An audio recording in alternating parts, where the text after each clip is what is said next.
कहानी 1945 में बेस्ड है, जब अमेरिका ने जापान के हिरोशिमा पर एटॉमिक बॉम्ब गिराया था। सेकेंड वर्ल्ड वॉर के अंतिम दिनों के दौरान जापान काफ़ी बुरी स्थिति से गुजर रहा होता है। लगातार हवाई हमले की चेतावनी दी जा रही होती है। साथ ही चारों दिशाओं में जहां तक नज़र जाती है वहां खाने की कमी होती है एंड लोग कुपोषण जैसी बीमारियों से ग्रसित होते हैं। एंड उन्हीं में से एक फैमिली को हम देखते हैं जिसमें कुल 5 लोग थे। जैन, उसके फादर मदर, उसका छोटा भाई सिंजी एंड उसकी सिस्टर इको, जो घर के काम में मदद करती है क्योंकि उसकी मॉम प्रेग्नेंट थी, सो वो ज़्यादा काम नहीं कर पाती थी। साथ ही पर्याप्त मात्रा में पौष्टिक खाना ना मिलने से मदर बीमार रहती थी। हालांकि फादर और दोनों भाई मिलकर खेती करते हैं, लेकिन अभी खेती को पकने में काफ़ी टाइम होता है। सो हम उनकी उस स्टेट को देखते हैं जिसमें पूरी फैमिली को बिना खाना खाए सोना पड़ता है। एंड जिससे होता ये है कि मदर की तबीयत अचानक ख़राब हो जाती है, जिससे सभी घबरा जाते हैं। जैन और सिंजी दोनों भाग कर जाते हैं और डॉक्टर को लेकर आते हैं। एंड डॉक्टर से पता चलता है कि मदर को दवा की नहीं बल्कि पौष्टिक खाने की ज़रूरत है। सो डॉक्टर ये कहकर चला जाता है। सो अब दोनों भाई अपनी मॉम की हेल्थ के लिए फूड की तलाश में जाते हैं, जहां उन्हें मछली पकड़ने का आइडिया आता है। सो वो एक जगह छुप कर जाते हैं जो किसी का प्राइवेट प्लेस था। सो वो किसी तरह एक मछली को पकड़ लेते हैं, लेकिन तभी उस जगह का मालिक वहां आ जाता है, जो कि जैन को काफ़ी बुरी तरह से मारता है। जैन उस आदमी से कहता है कि वो चाहे तो उसे और भी मार सकते हैं, बस उसे वो मछली ले जाने दें क्योंकि उनकी मॉम बीमार है और उन्हें फूड की काफ़ी ज़रूरत है। ये सुनकर वो आदमी इमोशनल हो जाता है एंड वो उन्हें वो मछली दे देता है। वो उस मछली को अपने साथ घर ले जाते हैं एंड अपनी सिस्टर को दे देते हैं ताकि वो मदर के लिए पौष्टिक खाना बना सके। अब कई बार उन्हें हमले की चेतावनी दी जाती है, लेकिन हर बार हिरोशिमा पर हमला नहीं होता। इसके अलावा फादर और किमी को पता चलता है कि आसपास के शहर पूरी तरह से तबाह हो चुके हैं। हालांकि उन्हें आश्चर्य था कि हिरोशिमा को हवाई हमलों से क्यों बख्शा गया। इस तरह से कई दिन निकल जाते हैं। उनकी लाइफ में खुशी तो नहीं थी, पर वो इस तरह के हालात से जीना सीख चुके थे। और फिर एक दिन जैन अपने स्कूल के लिए निकल जाता है। उसके फादर, मदर और सिस्टर और उसका छोटा भाई सिंजी घर पर होते हैं। एंड हम आसमान में B-29 एयरक्राफ्ट को उड़ते देखते हैं, जिसे जैन अपनी फ्रेंड के साथ देख रहा होता है। उस B-29 एयरक्राफ्ट को सभी देख रहे होते हैं क्योंकि यदि कोई हमला होता तो इसकी चेतावनी दी जाती, बट अभी तक उन्हें किसी भी प्रकार की चेतावनी नहीं मिली थी। सो उन्हें उस चीज़ का डर नहीं था जो उनके साथ होने वाली थी। उस B-29 एयरक्राफ्ट को सभी देख रहे होते हैं। अब वो इससे पहले कुछ समझ पाते, B-29 एयरक्राफ्ट न्यूक्लियर बॉम्ब को गिरा देता है। गाइस, ये वो समय था जब जापान के हिरोशिमा शहर के लोगों को पता ही नहीं चला कि आखिर उनके साथ क्या होने वाला है। पल भर में एक इतना बड़ा ब्लास्ट होता है कि जिसे इमेजिन कर पाना भी पॉसिबल नहीं है। जिस तरह से इस मूवी में न्यूक्लियर बॉम्ब के ब्लास्ट को दिखाया गया है, उससे इमेजिन कर पाना भी पॉसिबल नहीं है। खैर गाइस, इस न्यूक्लियर बॉम्ब के गिरते ही छोटे बड़े बुजुर्ग से लेकर जानवर तक की इस तरह से डेथ होती है कि जिसे एक्सप्लेन करना मुश्किल है। जैन दूर जाकर गिर जाता है जबकि उसकी फ्रेंड की डेथ हो जाती है और जैन की फैमिली घर पर होती है, जिससे उनका घर टूट जाता है और साथ ही उसमें आग लग जाती है। यहाँ जैन घबराया हुआ भागकर अपने घर की ओर जाता है, जहाँ हम देखते हैं कि जैन की पूरी फैमिली घर के मलबे में दबी हुई थी। एंड मॉम, जो कि प्रेग्नेंट थी, वो अपनी फैमिली को मलबे से निकालने की कोशिश कर रही थी, लेकिन उनके पास इतनी पावर नहीं थी कि वो इस मलबे को हटा सकें। जैन वहां आकर हेल्प करने की कोशिश करता है, लेकिन उनके घर में आग लगने से उसके फादर उसे और उसकी मॉम को वहां से जाने के लिए कहते हैं। जैन का छोटा भाई भी काफ़ी बुरी तरह से फंसा हुआ था, वो भी हेल्प मांग रहा होता है। एंड यही हाल जैन की सिस्टर का था।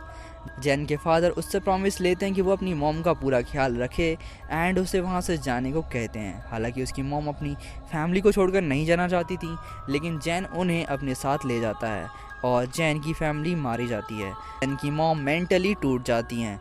उनके पड़ोसी की मदद से वो दोनों एक सुरक्षित स्थान तक पहुंच जाते हैं, लेकिन वहाँ उनकी प्रॉब्लम एंड नहीं होती क्योंकि गाइस, जैन की मॉम को लीवर पेन होने लगता है। तब जैन अपनी मॉम के लिए डॉक्टर को ढूंढने जाता है, लेकिन उसे कोई डॉक्टर नहीं मिलता, बट वो अपनी मॉम के लिए कुछ ज़रूरी सामान लाता है, जिससे वो टोमेको नाम की बच्ची को जन्म देती हैं। जैन अपनी सिस्टर का काफ़ी ख्याल रखता है और तभी वहाँ काली बारिश होने लगती है। गाइस, ये सब न्यूक्लियर बॉम्ब के गिरने की वजह से हुआ। एंड इसके बाद हमें शहर के हालात को दिखाया जाता है जो कि किसी को भी झकझोर देंगे, क्योंकि गाइस न्यूक्लियर अटैक में डेथ से आसान कुछ भी नहीं था, क्योंकि न्यूक्लियर अटैक से जो बच गए थे उनकी बॉडी सड़ने लगती है एंड सारी बॉडी को अजीब से इंसेक्ट ने कवर किया होता है। गवर्नमेंट से मेडिकल सेवा ना मिल पाने की वजह से बड़ी मात्रा में लोगों को अपनी जली हुई बॉडी के साथ जीना पड़ रहा था।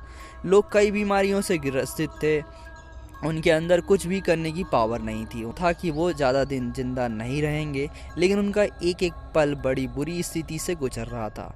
जैन की मॉम और जैन लोगों की हेल्प करने की कोशिश करते हैं, लेकिन उनके पानी पिलाते ही वो मरने लगते हैं। खैर, इससे उनकी सफरिंग एंड हो जाती है। अगले दिन वो सभी भूखे थे, जिस वजह से जैन की सिस्टर रो रही होती है। जैन खाने की तलाश में निकल पड़ता है, जहाँ उसे पता चलता है कि सैनिक चावल बांट रहे हैं, लेकिन वो देखता है कि सैनिक सामूहिक कब्रों में जलाने से पहले लाशों को इकट्ठा कर रहे थे। यहाँ जैन की मॉम भी अपनी बच्ची के लिए खाना ढूंढ रही थी, जहाँ उसे एक लेडी मिलती है जो कि मदर से अपने बच्चे को मार देने के लिए कहती है एंड वो जैन की मॉम से बच्चे को छीन लेती है, लेकिन उसे अपने बच्चे की याद आ जाती है, सो वो उस बच्ची को फीड करवाती है क्योंकि उसका बच्चा मारा जा चुका था। यहाँ जैन को खाना खोजते समय एक सैनिक मिलता है जो कि गर्मी होने के बावजूद भी काँप रहा होता है एंड उसे खून की उल्टी हो रही होती है। जैन उसकी हेल्प करता है और उसे एक अस्पताल में ले जाता है, जहाँ डॉक्टर जैन को बताता है कि वो सैनिक की डेथ हो चुकी है। सैनिक की डेथ किस वजह से हुई है इस बारे में डॉक्टर को कोई जानकारी नहीं हुई थी, लेकिन उसे कुछ सिम्टम्स पता चल गए थे जो कि जैन के दिमाग में थे। जैन को इसके बाद चावल से भरा हुआ एक राशन का गोदाम मिलता है, जिसमें से अधिकांश चावल पहले ही जल चुका था, लेकिन उसके कुछ अंदर तक चेक करने पर उसे साबुत चावल मिल जाता है। सो वो कुछ ताजी सब्जियों के साथ खाने के लिए अपनी माँ के पास ले जाता है, जहाँ जैन की मॉम जैन को उसके बालों के झड़ने की बात बताती है। तब जैन अज्ञात बीमारी से मरने वाले सैनिक को याद करता है, क्योंकि उसके साथ भी यही हुआ था। इसके बाद हम एक वॉइस ओवर में बताया जाता है कि अमेरिकी सरकार ने जापान को एक अल्टीमेटम दिया था, जिसमें बताया गया था कि जापान या तो आत्मसमर्पण कर दे या दूसरे एटम बॉम्ब के लिए तैयार रहे। जापान आत्मसमर्पण करने से इनकार कर देता है तो अमेरिका नागासाकी शहर पर फैटमैन नाम का बम गिरा देता है एंड उसके साथ भी वही होता है जो कि हिरोशिमा के साथ हुआ था। ठीक उसके बाद जापान आत्मसमर्पण कर देता है। जैन और उसकी मॉम अपनी फैमिली के जले हुए अवशेषों को ढूंढती हैं एंड उन्हें पास के एक परिवार से पता चलता है कि युद्ध समाप्त हो चुका है, क्योंकि जापान ने आत्मसमर्पण कर दिया है। ये सुनकर जैन की मॉम को काफ़ी बुरा लगता है एंड हम जैन और उसकी मॉम को झोपड़ी में देखते हैं जो खाना खा रहे होते हैं।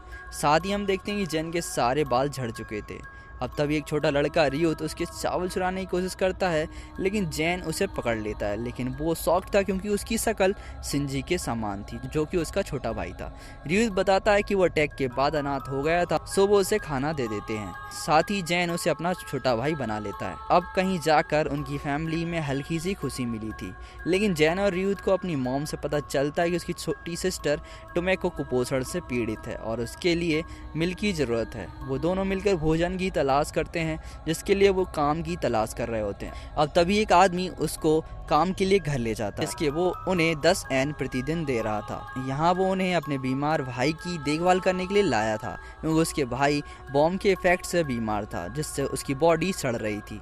साथ ही उसकी बॉडी को इंसेक्ट्स ने कवर किया हुआ था। यहाँ हमें समझ आता है कि उस बीमार आदमी को उसके घर वाले छूने से भी डरते थे, क्योंकि उन्हें लगता था कि इससे उनको भी इन्फेक्शन हो सकता है।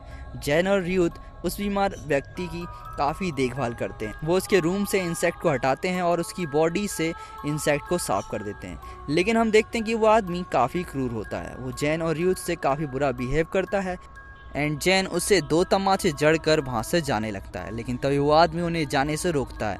यहाँ हमें पता चलता है कि वो आदमी काफ़ी काइंड था, अब क्योंकि उसकी फैमिली मेम्बर्स की थोड़ी भी केयर नहीं करते थे और उससे छूने से भी डरते थे, सो वो क्रूर हो गया था। लेकिन जैन और रियुत को देखकर उस आदमी को समझ आ गया था कि अभी मानवता मरी नहीं है। वो उन्हें सारी बात बताकर माफ़ी मांगता है। तब जैन और रियुत एक बार फिर उसकी देखभाल करने के लिए तैयार हो जाते हैं। इस तरह वो एक पूरा दिन उस आदमी के साथ गुजारते हैं।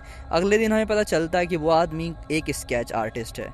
वो ड्रॉ करने की कोशिश करता है, जिसमें जैन और रियुत हेल्प करते हैं। ये सब उस आदमी का भाई देख रहा होता है एंड वो जैन और यूथ को 10 एन की जगह 100 एन देता है, जिससे वो दोनों खुश हो जाते हैं। एंड फिर वो उस आदमी को अलविदा कहकर चले जाते हैं। वो सीधा मार्केट जाकर मिल्क और कई सारी सामान परचेस करते हैं एंड उसके बाद वो घर की ओर निकल जाते हैं। जब वे घर लौटते हैं तब घर की अजीब सी शांति मानो कुछ बता रही थी। चारों ओर सन्नाटा होता है। मदर टोमेको को गोद में लिए होती हैं। वो जैन से कहती हैं कि वो लेट हो गए हैं एंड उन्हें उनकी मॉम से पता चलता है कि उनकी सिस्टर अब इस दुनिया में नहीं रही क्योंकि उसे पर्याप्त मात्रा में न्यूट्रिशन नहीं मिला और वो नन्ही सी जान वर्ल्ड वॉर के परिणाम को नहीं झेल पाई। जैन की फैमिली एक बार फिर अपने को खोने का दुख झेल रही थी।